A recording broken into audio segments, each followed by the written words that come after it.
ഭാരതീയ ജ്യോതിഷത്തിലെ 27 നക്ഷത്രങ്ങളിൽ രണ്ടാമത്തെ നക്ഷത്രമാണ് ഭരണി. ഭരിക്കുക അല്ലെങ്കിൽ താങ്ങുക എന്ന അർത്ഥമുള്ള ഈ നക്ഷത്രം ഊർജ്ജസ്വലതയുടെയും മാറ്റങ്ങളുടെയും പ്രതീകമായി കണക്കാക്കപ്പെടുന്നു. ഭരണി നക്ഷത്രത്തെക്കുറിച്ചുള്ള പുരാണ കഥകളും പ്രത്യേകതകളും താഴെ നൽകുന്നു. ഭാരതീയ ജ്യോതിഷത്തിലെ 27 നക്ഷത്രങ്ങളിൽ രണ്ടാമത്തെ നക്ഷത്രമാണ് ഭരണി.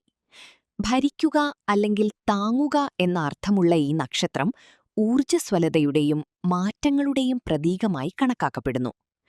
ഭരണി നക്ഷത്രത്തിന്റെ അധിപൻ മരണദേവനായ യമധർമ്മരാജനാണ്. ഇതുമായി ബന്ധപ്പെട്ട് പ്രധാനമായും 2 വശങ്ങളാണ് പുരാണങ്ങളിൽ പറയുന്നത്: ജീവിതവും മരണവും. സൃഷ്ടിയും നാശവും ഒരുപോലെ ഭരണി നക്ഷത്രവുമായി ബന്ധപ്പെട്ടിരിക്കുന്നു. ഒരു ജീവൻ ഭൂമിയിലേക്ക് വരുന്നതും തിരികെ പോകുന്നതും ഈ നക്ഷത്രത്തിന്റെ സ്വാധീന മേഖലയാണെന്ന് കരുതപ്പെടുന്നു. യമൻ ധർമ്മത്തിന്റെ ദേവനായതുകൊണ്ടുതന്നെ കൃത്യനിഷ്ഠയും നീതിയും ഈ നക്ഷത്രജാതരുടെ സ്വഭാവത്തിൽ കാണാറുണ്ട്. ശക്തിയുടെ പ്രതീകം. ഭരണിയുടെ ചിഹ്നം യോനിയാണ്. ഇത് സ്ത്രീശക്തിയെയും പ്രജനനത്തെയും സൂചിപ്പിക്കുന്നു. പ്രപഞ്ചത്തിലെ സർഗാത്മകമായ ഊർജത്തെ ഉൾക്കൊള്ളുന്ന ഒന്നായാണ് ഭരണി നക്ഷത്രത്തെ പുരാണങ്ങളിൽ വിവരിക്കുന്നത്. സ്വഭാവം. വളരെ പെട്ടെന്ന് കാര്യങ്ങൾ ഗ്രഹിക്കാനുള്ള കഴിവ് ഇവർക്കുണ്ടാകും. സത്യസന്ധമായി സംസാരിക്കാൻ ഇഷ്ടപ്പെടുന്നവരാണ്. മറ്റുള്ളവരുടെ നിയന്ത്രണത്തിൽ നിൽക്കാൻ ഇവർക്ക് പ്രയാസമായിരിക്കും. തന്റെ ഇടം. ഏത് പ്രതിസന്ധി ഘട്ടത്തിലും തളരാതെ മുന്നോട്ടു പോകാനുള്ള മനക്കരുത്ത് ഇവർക്കുണ്ട്. താൻ വിശ്വസിക്കുന്ന കാര്യത്തിനുവേണ്ടി ഉറച്ചു നിൽക്കാൻ ഇവർ മടിക്കില്ല. കലാപരമായ കഴിവുകൾ. ശുക്രനാണ് ഈ നക്ഷത്രത്തിന്റെ അധിപൻ. അതിനാൽ കല, സംഗീതം, അഭിനയം, സൗന്ദര്യം എന്നിവയോടിവർക്ക് പ്രത്യേക താൽപ്പര്യമുണ്ടാകും. ആരോഗ്യം. പൊതുവെ ആരോഗ്യവാന്മാരാണെങ്കിലും ഭക്ഷണകാര്യങ്ങളിൽ അല്പം ശ്രദ്ധ പുലർത്തുന്നത് നന്നായിരിക്കും. ഭരണി 10-ൽ ചക്കര എന്നൊരു പഴഞ്ചൊല്ല് തന്നെയുണ്ട്. ഭരണിക്കാർക്ക് ജീവിതത്തിൽ 10-ാം വയസ്സിലോ അല്ലെങ്കിൽ 10-ാം ഭാവത്തിലോ വലിയ ഭാഗ്യങ്ങൾ വരുമെന്നാണ് ഇതിന്റെ പിന്നിലെ വിശ്വാസം.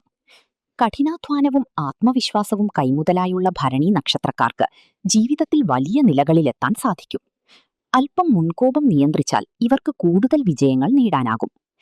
ഭരണി നക്ഷത്രത്തിന്റെ ദേവത യമനായതുകൊണ്ടുതന്നെ ഈ നക്ഷത്രക്കാർക്ക് നീതി എന്നത് വളരെ പ്രധാനപ്പെട്ട ഒന്നാണ്. തെറ്റാണെന്ന് തോന്നുന്ന കാര്യങ്ങൾ ആരുടെ മുഖത്തു നോക്കിയും പറയാൻ ഇവർ മടിക്കില്ല.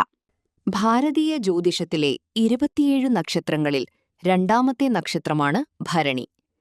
ഭരിക്കുക അല്ലെങ്കിൽ താങ്ങുക എന്ന അർത്ഥമുള്ള ഈ നക്ഷത്രം ഊർജ്ജസ്വലതയുടെയും മാറ്റങ്ങളുടെയും പ്രതീകമായി കണക്കാക്കപ്പെടുന്നു. ഭരണി നക്ഷത്രത്തെക്കുറിച്ചുള്ള പുരാണ കഥകളും പ്രത്യേകതകളും താഴെ നൽകുന്നു. ഭാരതീയ ജ്യോതിഷത്തിലെ 27 നക്ഷത്രങ്ങളിൽ രണ്ടാമത്തെ നക്ഷത്രമാണ് ഭരണി. ഭരിക്കുക അല്ലെങ്കിൽ താങ്ങുക എന്ന അർത്ഥമുള്ള ഈ നക്ഷത്രം ഊർജ്ജസ്വലതയുടെയും മാറ്റങ്ങളുടെയും പ്രതീകമായി കണക്കാക്കപ്പെടുന്നു. ഭരണി നക്ഷത്രത്തെക്കുറിച്ചുള്ള പുരാണ കഥകളും പ്രത്യേകതകളും താഴെ നൽകുന്നു. ഭരണി നക്ഷത്രത്തിന്റെ അധിപൻ മരണദേവനായ യമധർമ്മരാജനാണ്. ഇതുമായി ബന്ധപ്പെട്ട് പ്രധാനമായും 2 വശങ്ങളാണ് പുരാണങ്ങളിൽ പറയുന്നത്: ജീവിതവും മരണവും. സൃഷ്ടിയും നാശവും ഒരുപോലെ ഭരണി നക്ഷത്രവുമായി ബന്ധപ്പെട്ടിരിക്കുന്നു. ഒരു ജീവൻ ഭൂമിയിലേക്ക് വരുന്നതും തിരികെ പോകുന്നതും ഈ നക്ഷത്രത്തിന്റെ സ്വാധീന മേഖലയാണെന്ന് കരുതപ്പെടുന്നു. യമൻ ധർമ്മത്തിന്റെ ദേവനായതുകൊണ്ടുതന്നെ കൃത്യനിഷ്ഠയും നീതിയും ഈ നക്ഷത്രജാതരുടെ സ്വഭാവത്തിൽ കാണാറുണ്ട്.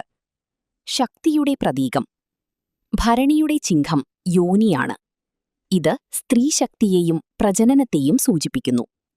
പ്രപഞ്ചത്തിലെ സർഗാത്മകമായ ഊർജത്തെ ഉൾക്കൊള്ളുന്ന ഒന്നായാണ് ഭരണി നക്ഷത്രത്തെ പുരാണങ്ങളിൽ വിവരിക്കുന്നത്. സ്വഭാവം. വളരെ പെട്ടെന്ന് കാര്യങ്ങൾ ഗ്രഹിക്കാനുള്ള കഴിവ് ഇവർക്കുണ്ടാകും. സത്യസന്ധമായി സംസാരിക്കാൻ ഇഷ്ടപ്പെടുന്നവരാണ്. മറ്റുള്ളവരുടെ നിയന്ത്രണത്തിൽ നിൽക്കാൻ ഇവർക്ക് പ്രയാസമായിരിക്കും. തന്റെ ഇടം.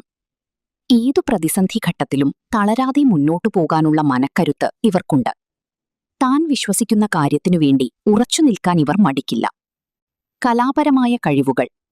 ശുക്രനാണ് ഈ നക്ഷത്രത്തിന്റെ അധിപൻ. അതിനാൽ കല, സംഗീതം, അഭിനയം, സൗന്ദര്യം എന്നിവയോടിവർക്ക് പ്രത്യേക താൽപ്പര്യമുണ്ടാകും. ആരോഗ്യം. പൊതുവെ ആരോഗ്യവാന്മാരാണെങ്കിലും ഭക്ഷണകാര്യങ്ങളിൽ അല്പം ശ്രദ്ധ പുലർത്തുന്നത് നന്നായിരിക്കും. ഭരണി 10-ൽ ചക്കര എന്നൊരു പഴഞ്ചൊല്ല് തന്നെയുണ്ട്. ഭരണിക്കാർക്ക് ജീവിതത്തിൽ 10-ാം വയസ്സിലോ അല്ലെങ്കിൽ 10ാം ഭാവത്തിലോ വലിയ ഭാഗ്യങ്ങൾ വരുമെന്നാണ് ഇതിന്റെ പിന്നിലെ വിശ്വാസം. കഠിനാധ്വാനവും ആത്മവിശ്വാസവും കൈമുതലായുള്ള ഭരണി നക്ഷത്രക്കാർക്ക് ജീവിതത്തിൽ വലിയ നിലകളിലെത്താൻ സാധിക്കും. അല്പം മുൻകോപം നിയന്ത്രിച്ചാൽ ഇവർക്ക് കൂടുതൽ വിജയങ്ങൾ നേടാനാകും.